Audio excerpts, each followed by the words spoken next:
अस्सलाम वालेकुम दोस्तों। एक दफ़ा का ज़िक्र है, एक चींटी जौ के दाने जमा करने के लिए एक रास्ते से गुजर रही थी कि अचानक उसकी नज़र शहद एक छत्ते पर पड़ी। शहद की खुशबू से उसके मुंह में पानी भर गया। छत्ता एक पत्थर के ऊपर लगा था। चींटी ने हरचंद कोशिश की कि वो पत्थर की दीवार से ऊपर चढ़कर छत्ते तक रसाई हासिल करे, मगर नाकाम रही क्योंकि उसके पांव फिसल जाते थे और वो गिर पड़ती थी।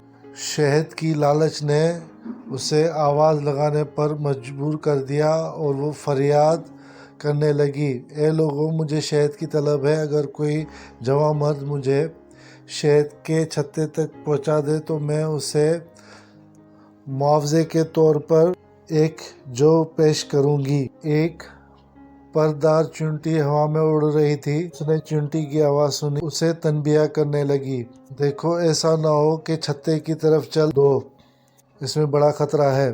चींटी बोली, फिक्र न करो, मुझे पता है कि मुझे क्या करना है। परदार बोली, वहाँ शहद की मक्खियाँ हैं जिनके डंक में चींटी बोली, मैं शहद की मक्खियों से नहीं डरती, मुझे शहद चाहिए। परदार बोली, चिपका हुआ है, तुम्हारे हाथ पांव इसमें उलझ जाएंगे।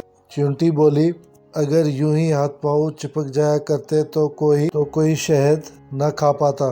परदार बोली, तुम बेहतर जानती हो, लेकिन आओ मेरी बात सुनो और शहद का ख्याल छोड़ दो। मैं परदार हूँ, साल खोरदा हूँ, तबा रखती हूँ। छत्ते की तरफ जाना बहुत महंगा पड़ेगा और मुमकिन है तुम किसी मुसीबत में गिरफ्तार हो जाओ। चींटी बोली, अगर मुमकिन हो तो अपनी मजदूरी लो और मुझे वहाँ तक पहुँचा दो। अगर तुम ऐसा करने से कासुर हो तो ज़्यादा जोश न खाओ, मुझे किसी सरपरस्त की ज़रूरत नहीं, और जो नसीहत करता है मुझे एक आँख नहीं भाता। परदार बोली, मुमकिन है ऐसा कोई निकल आए जो तुम्हें वहाँ तक पहुँचा दे, लेकिन इसमें कोई भलाई नज़र नहीं आती और बस काम का अंजाम अच्छा ना हो, मैं इसमें मुआवनत नहीं करती। चींटी बोली, ख्वाह मख्वाह खुद को खस्ता ना करो, मैं तो आज हर कीमत पर छत्ते तक पहुँचूंगी। परदार ने अपनी राह ली और चींटी ने दोबारा आवाज़ लगाई, कोई है जवां मर्द जो मुझे शहद के छत्ते तक पहुंचा दे और मुआवजे में एक जो मुझसे वसूल कर ले। अचानक एक मक्खी का वहाँ से गुज़र हुआ। उसने कहा, बेचारी चींटी, तुम्हें शहद की तलब है और तुम्हें इसका हक है, मैं तुम्हारी आरज़ू पर लाती हूँ। चींटी बोली, अल्लाह बरकत दे, खुदा तुम्हारी उम्र दराज करे, तुम्हें कहते हैं खैर ख्वाह जानवर। मक्खी ने चींटी को ज़मीन से उठाया और उसे छत्ते के करीब बिठाकर खुद उड़ गई। चींटी हद्दर्जा मसरूर थी, कहने लगी, वाह वाह, कैसी सआदत है, कैसा छत्ता है, कैसी अच्छी बू है, कैसा उम्दा शहद है, क्या मज़ा है इसमें, इससे बढ़कर और क्या खुशकिस्मती हो सकती है।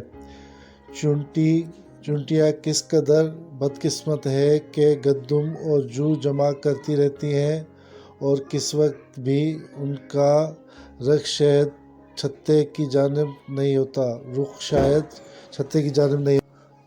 चींटी ने इधर उधर से कुछ शहद चाटा और आगे बढ़ने लगी, हत्ता के शहद के एवज़ में जा पहुंची और अचानक उसे महसूस हुआ कि उसके हाथ पांव शहद से चिपक गए हैं और उसके लिए अपनी जगह से हरकत करना मुमकिन नहीं रहा। उसने अपनी निजात के लिए जिस कदर कोशिश की बेनतीजा रही। तब उसने फरियाद की, अजब तरह पकड़ी गई हूँ, इससे बढ़कर और क्या बदबख्ती होगी।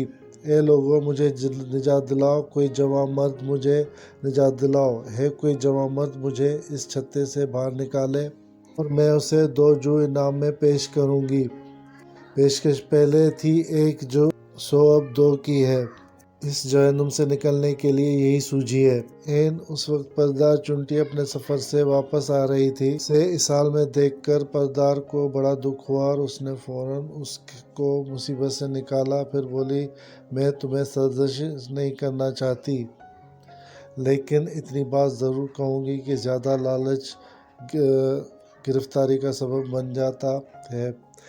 آج تو تمہارا نصیب بلندی پر تھا کہ میں اچانک یہاں تک پہنچ گئی، لیکن آئندہ محتاط رہنا، گرفتاری سے پہلے نصیحت کو غور سے سن لینا اور کسی مکھی سے مدد نہ مانگنا۔